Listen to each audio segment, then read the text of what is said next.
Joining me now is Leigh, the rugby correspondent for the Manchester Evening News. Neil, you were on that plane to and from Toulouse. I was. When you got on that plane and you saw the faces around you, you probably thought, you know, that they're onto a hide into nothing. It's quite clear that Kingsley Jones took some fringe players out there and they came back empty-handed. No great surprise.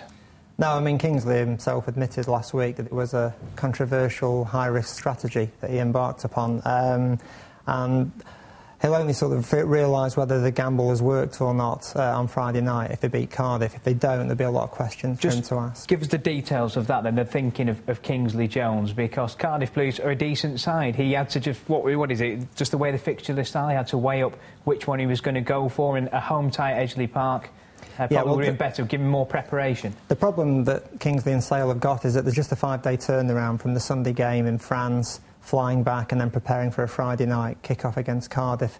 And he's taken the view that to take all his strong side out to France, possibly risk a number of injuries, possibly still come away empty-handed, it would have given him no time to prepare today, Monday, tomorrow, Tuesday. It would have given them one rugby session on Wednesday. And his view is it's such a huge game that he needs all the time and all his resources available.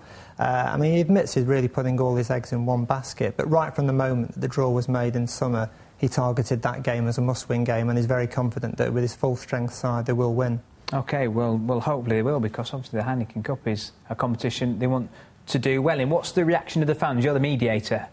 Well, I mean, I spoke to a lot of supporters over in France, and there was a lot of disappointment that many inexperienced boys were sort of taken out there and blooded. But I think the way they play, particularly in the second half, I mean, they never let their heads drop. They never were intimidated by an absolutely unbelievably strong Toulouse side.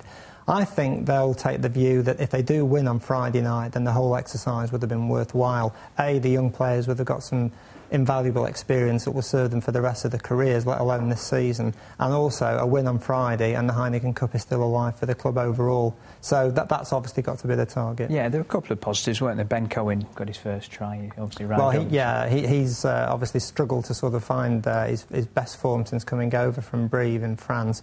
But probably alongside that, probably the biggest bonus was the performance of quite a lot of the younger guys. I mean, you had 3 teenagers in that starting side against a Toulouse side that was virtually formed as the backbone of the French national team, and lads like James Gaskell, Sean Cox, Carl Ferns making his first appearance of the season. They were absolutely magnificent, and Kingsley and the club hierarchy have got really high hopes for those players, not just this season, but taking the club forward. OK, well, Cardiff have got their own problems as well, haven't they? Because although they won at the weekend, is the pressure off for them a little bit? They might rest 3 players. They can't. They've got injuries. No, I mean, they have got injuries. Quite a few of their guys are still injured from British Lions activity in the summer, and they picked up 2 more on Saturday. New Zealand international Paul Tito and Gareth Thomas were both taken off. The fact that they beat Harlequins possibly might play into Sale's hands. If Cardiff had lost as well, it really would have been a winner-takes-all game. But the fact that Cardiff have won already, possibly, they might not have the same intensity that they wouldn't have had otherwise. OK, quickly surmise Sale's season so far? Topsy-turvy, good start? Beat the champions in the first game, but haven't won since. But the argument is that all their best players have yet to come back. And I've got a feeling if they win on Friday night, it'll be a benchmark for the rest of the season. OK, should be a great occasion. You'll enjoy it as well. Definitely. We'll maybe chat about it soon. Leigh from the Manchester Evening News, their rugby correspondent.